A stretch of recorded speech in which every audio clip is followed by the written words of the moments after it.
نحمده ونصلي على رسوله الكريم اما بعد فاعوذ باللہ من الشیطان الرجیم بسم اللہ الرحمن الرحیم۔ کیسی ہیں میری پیاری سی یوٹیوب فیملی؟ ہوپ کرتی ہوں سب خوش ہوں گے، اللہ کا ذکر اور شکر کرتے ہوئے اپنی زندگی کو گزار رہے ہوں گے، مجھے اپنی دعاؤں میں یاد رکھا ہوا ہوگا۔ میں الحمدللہ اپنے سب ہی بہن بھائیوں کے لیے کوشش کرتی ہوں انہیں میں دعاؤں میں یاد رکھوں۔ میں اللہ سے یہی کہتی ہوں کہ اللہ تعالیٰ جو میری ویڈیوز دیکھتا ہے اور جو نہیں بھی دیکھتا، جو میرے پیارے بہن بھائی دنیا میں پریشانیوں میں پھنسے ہوئے ہیں، یا اللہ جو بھی پریشان ہے، مفلس ہے، یا اللہ جو بیماریوں میں مبتلا ہیں، یا اللہ تعالیٰ تو انہیں معاف کر، اور میرے پیارے مالک ان سب کے گناہوں کو معاف کر کے ان سب کو خود کے قریب کر لے میرے مالک، ان سب کو پریشانی سے نکال لے میرے مالک۔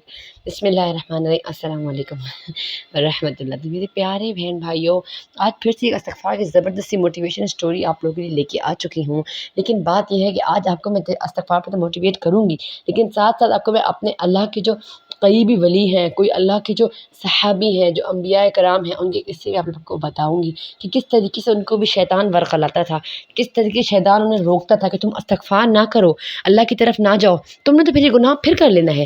دیکھیں اکثر آپ جب آپ استغفار کرنے کے سوچتے ہوں گے نا، تو آپ کے دل میں یہی بات آتی ہوگی کہ یہ مطلب میں ٹی وی دیکھنا چھوڑ دوں، مطلب آپ بولیں گے استغفار کروں جب ٹی وی دیکھنا چھوڑنا پڑے گا، او ہو میرا تو فلانا سیریل آتا ہے، میرا تو فلانا ڈرامہ فلانا ٹائم پہ آتا ہے۔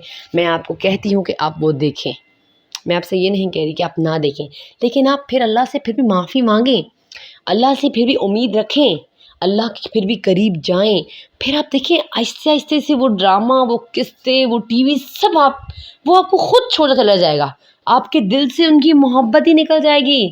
جب آپ استغفار کریں گی نا میری پیاری بہن، تو آپ کے دل میں سے ان کی محبت ہی نکل جائے گی۔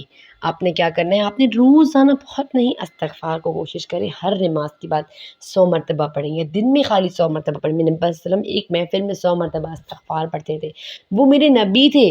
کہتے ہیں نا کہ نبی صلی اللہ علیہ وسلم فرماتے ہیں قرآن میں کہ لا اعلم ما یفعل بی ولا بکم، مجھے نہیں پتہ کہ میرے ساتھ کیا ہوگا، تمہارے ساتھ کیا ہوگا، مطلب قیامت کے دن اللہ نبی کہہ رہے، اتنا بڑا دعویٰ کر رہے، تو ہم کون سے ولی بزرگ ہیں؟ ہم تو اٹھتے بیٹھتے چلتے پھرتے گناہ کوتاہیاں اللہ کو خفا ناراض کرتے ہیں ہم لوگ تو۔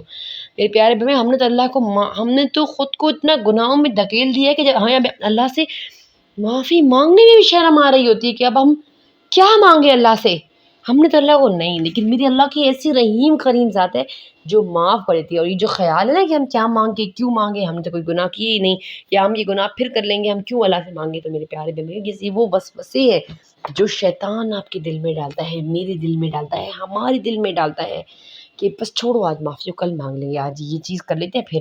لیکن دیکھیں آپ وہ چیز کریں، خیر ہے کوئی بات نہیں، آہستہ آہستہ آپ گناہ کو چھوڑیں گے، لیکن آپ استغفار بھی کر کے آگے ہوں۔ پھر آپ یہ کہیں گے کہ یہ تو اللہ سے مذاق ہو گیا کہ میں استغفار بھی کر رہا ہوں اور میں پھر گناہ بھی کر رہا ہوں۔ یہ بھی وہ اندھیرا ہے جس میں آپ کو شیطان نے رکھا ہوا ہے۔ اللہ کہتا ہے کہ تم گناہ کرو پھر معافی مانگو، میں معاف کر دوں گا، پھر گناہ کرو پھر مانگو، میں معافی کر دوں گا۔ تو اس طریقے سے میرے پیارے بہنوں آپ یہ بات کرنا چھوڑ دیں۔ میرے حضرت عبدالقادر جیلانی سے قصہ بتا رہے ہیں کہ وہ ان کو بھی شیطان ورغلاتا تھا، وہ کتنے بڑے ولی اللہ تھے۔ ایک دن وہ بیٹھے ہوئے تھے حرم میں اور قرآن پڑھ رہے تھے، تو کہتے ہیں کہ ایک طرف سے نا ایسے اللہ کی آواز آئی، غیب سے ایسے آواز آئی، اور اس نے کہا کہ اے بندے میں تجھ سے راضی ہو چکا ہوں، تیری عبادت بس میں نے قبول کر چکی، بس مور لگا دی ہے میں راضی ہو چکا ہوں، بس اب تجھے عبادت کرنے کی ضرورت نہیں، اور اب جو ہے نا بس تو معاف ہے۔ تو کہتے ہیں انہوں نے قرآن بند کر دیا، وہ سوچ میں پڑ گئے، وہ سمجھ گئے کہ یہ تو شیطان ہے۔ انہوں نے کہا دفع ہو جا، دھر پھٹے منہ شیطان، دفع ہو جا، تو مجھے کہہ رہے جب اللہ کو عبادت کی مطلب معاف کرنا ہی تھا تو اللہ نبی کو معاف نہیں کیا؟ اللہ کہے نبی کو، نبی کتنی بات کرے گئے اللہ کی، پوری زندگیاں عبادت میں لگا دی۔ ہاں اللہ نے یہ کہا نبی کو کہ ذرا نماز تھوڑی سی مختصر کر لے، تاکہ مطلب اللہ کے بندوں کو کھڑے ہونے میں تکلیف ہوتی ہے، اس طریقے سے کہ اللہ نے کبھی منع نہیں کیا عبادت کرنے سے۔ انہوں نے کہا دفع ہو شیطان، چلا جائے یہاں سے۔ تو کہتے ہیں شیطان جو ہے نا وہ بھاگ گیا۔ پھر کہتے ہیں تھوڑا سا مطمئن ہوا بیٹھا، تو 5 منٹ تھوڑا سا وقت گزرا نا، تو دوسری طرف سے آواز مختلف آئی، اور اس آواز میں یہ تھا کہ اے میرے بندے، تیرا جو علم ہے نا وہ میں نے قبول کر لیا۔ کیسے تو نے شیطان کو جو ہے نا اپنے علم سے جواب دے کے بھگا دیا، بس تیرے علم کو میں نے قبول کر لیا اور تو جو ہے نا میرا ولی بن گیا۔ اس طریقے سے شیطان نے کہا وہ سمجھ گئے پھر کہ یہ شیطان ہے۔ انہوں نے کہا دفع ہو شیطان، تو جتنی بھی آوازیں بدل کیا، لیکن میں سمجھ چکا ہوں کہ تو ہے ہی شیطان۔ تو کہتے ہیں کہ وہ بھی دیکھیں ان کی شیطان نے انہیں بہکانے کی کوشش کس طریقے سے کی۔ وہ تو ولی اللہ تھے نا، وہ تو ایک الگ زمانہ تھا، لیکن کہتے ہیں کہ دیکھیں انہیں بہکانے کی کوشش کی، انہیں علم میں تکبر میں آ جائیں گے، ظاہر ہے ان کی عبادت میں خلل آئے گا، تکبر آ جائے گا۔ تو میرے پیارے بہن، ہمیں کس چیز کا تکبر؟ ہمیں خبر ایک پل کی نہیں، اور سامان زندگی بھر کا ہم نے اکٹھا کیا ہو۔ تو میرے پیاری بہن بھائیوں، بہت نہیں، آج سے صرف چھوٹا سا اس ویڈیو سے عہد کریں کہ آپ نے صرف اور صرف استغفر اللہ 100 مرتبہ دن میں پڑھنا ہے۔